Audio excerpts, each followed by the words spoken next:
नमस्कार दोस्तों, मेरा नाम है विमल सिंह। बालाजी स्टडी अड्डा में आपका स्वागत है। आज तारीख है आपकी 6 फरवरी 2022 की। शिक्षा संबंधित क्या सभी अपडेट हैं, एक एक करके सभी की बात करते हैं। तो सबसे पहला अपडेट 5 फरवरी 2022, कल आपका एक नोटिफिकेशन जारी किया गया है। कोरोना संक्रमण जो है इसकी दर से प्रभावी रूप से कमी होने को देखते हुए जो शैक्षणिक संस्थान है वो खोले जाने के संबंध में। इसमें ये बताया गया है कि इससे पहले जो जारी नोटिफिकेशन किया गया था उसमें 6/2/2022 तक पूरी तरीके से जो भी शैक्षणिक संस्थान है उनको बंद रहने और शैक्षणिक संस्थान द्वारा ऑनलाइन कक्षाएं जारी रखने सुनिश्चित करने के संदर्भ में निर्देश दिए गए थे। फिर प्रदेश में कोरोना संक्रमण की दरों में प्रभावी रूप से कमी को देखते हुए इस संबंध में जो है वो फिर से विचार किया गया और ये जो जारी आदेश था इसको संशोधित करके कक्षा 9 से लेकर के उच्चतर यानी कि 9, 10, 11, 12 और समस्त डिग्री कॉलेज कोरोना गाइडलाइंस जैसे मास्क की अनिवार्यता, कोविड हेल्प डेस्क जो है उसकी स्थापना, इन सभी चीजों को साथ में रखते हुए अनुपालन करते हुए 7/2/2022 यानी कि कल से अग्रिम आदेशों तक जो आपके विद्यालय हैं, कॉलेज हैं वो खुले रहेंगे। तो किसकी बात हो रही है? 9, 10, 11 व 12 की। इसी के संदर्भ में देखेंगे तो आज न्यूज भी प्रकाशित हुई है कि स्कूल और कॉलेज शर्तों के साथ कल से खुलेंगे। कक्षा 9 से 12 और डिग्री के छात्र बुलाए जाएंगे। ऑनलाइन कक्षाएं भी जो है वो साथ में चलेगी। साथ ही साथ ये भी इसमें बताया गया है कि ग्रामीण क्षेत्रों में जो टीकाकरण है इसको तिगुना बढ़ा दिया गया है। प्रदेश में कम हुई कोरोना की रफ्तार, इसी कारण ये सारे फैसले जो है वो लिए हैं। इसमें यह भी बताया गया है कि मास्क की अनिवार्यता जो है वो जरूरी होगी। आगे भी देखेंगे तो उत्तर प्रदेश के संदर्भ में लिखा है कि यूपी में स्कूल कॉलेज 7 से खुलेंगे। लखनऊ से न्यूज है, कक्षा 9 से ऊपर के विद्यार्थी जो उनको बुलाए जाने की संभावना, ये सारी चीजें यहाँ पर भी बताई गई हैं। अगली न्यूज है पॉलिटेक्निक में प्रवेश परीक्षा ऑनलाइन। लखनऊ से न्यूज है जिसमें उत्तर प्रदेश के पॉलिटेक्निक संस्थानों में दाखिले के लिए ऑनलाइन प्रवेश परीक्षा कराई जाएगी। इसके लिए आवेदन फरवरी के अंत तक शुरू होंगे और ये भी जो है वो ऑनलाइन ही होंगे। और बाकी इसी के बारे में डिटेल में बताया गया है। शिक्षकों की कमी के चलते कम हुई सीटें पॉलिटेक्निक संस्थान में, ये भी यहाँ पर बताया गया है। प्रदेश में कुल पॉलिटेक्निक में सरकारी, निजी, ये सारी चीजें भी यहाँ पर दी गई हैं। अगली न्यूज है एलयू में एमएससी सेमेस्टर परीक्षाएं 18 से होंगी। लखनऊ विश्वविद्यालय और संबद्ध कॉलेज है उसमें एमएससी के विभिन्न जो पाठ्यक्रम है और एमकॉम की तीसरे सेमेस्टर की जो परीक्षाएं हैं उसकी बात यहाँ पर की गई है। अगली न्यूज है नीट पीजी के लिए काउंसलिंग जो है वो शुरू।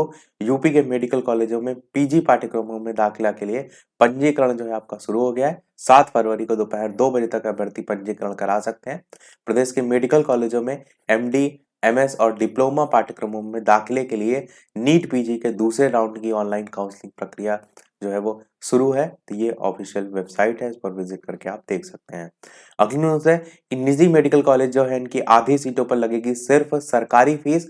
नेशनल मेडिकल काउंसिल जो है उसने फीस निर्धारण के लिए दिशा निर्देश जारी किए हैं, उसी की बात यहाँ पर की गई है। अगली न्यूज है कि बच्चों की शिक्षा के लिए खोले जाएंगे 200 टीवी चैनल। केंद्रीय सूचना और प्रसारण मंत्री और पार्टी के चुनाव से प्रभारी अनुराग ठाकुर जो है उन्होंने कहा है कि भारत दुनिया की सबसे तेज रफ्तार से बढ़ती अर्थव्यवस्था वाला देश बन चुका है। तो उसी के बारे में बताया गया और 200 टीवी चैनल जो है वो केंद्र सरकार जो है शुरू करने जा रही है, किससे संबंधित? बच्चों की शिक्षा के लिए।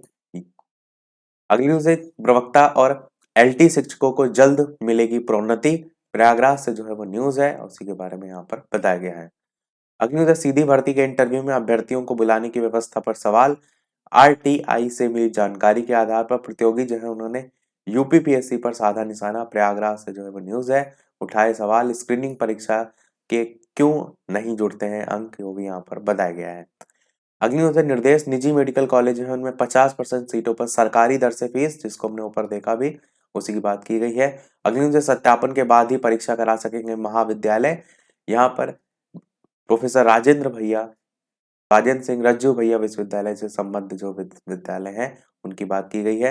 लास्ट की सभी न्यूज आपकी करंट अफेयर से रिलेटेड है।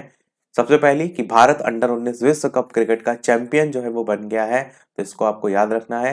इंग्लैंड को जो है वो फाइनल में हराया है। शनिवार देर रात भारत ने खिताबी मुकाबले में इंग्लैंड को 4 विकेट से हराकर रिकॉर्ड 5वीं बार चैंपियन बनने का गौरव हासिल किया, किसमें? अंडर 19 विश्व कप क्रिकेट प्रतियोगिता में।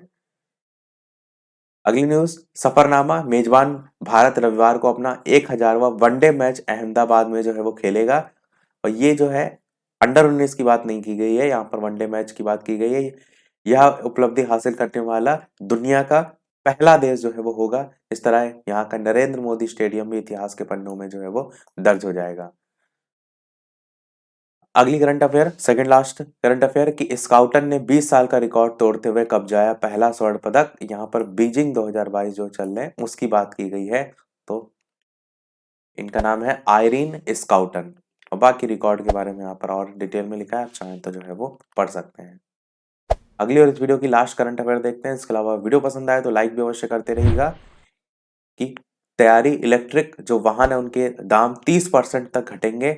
यहाँ पर यह बताया गया है कि सरकार का लक्ष्य है 2030 तक 30% निजी कार और 70% व्यावसायिक वाहन और 40% जो बसें हैं वो इलेक्ट्रिक जो है वो हो जाएंगे। इस तरीके के जो आंकड़े हैं कई बार एग्जाम में पूछे जाते हैं, इसलिए इसको भी मैंने यहाँ पर रखा है।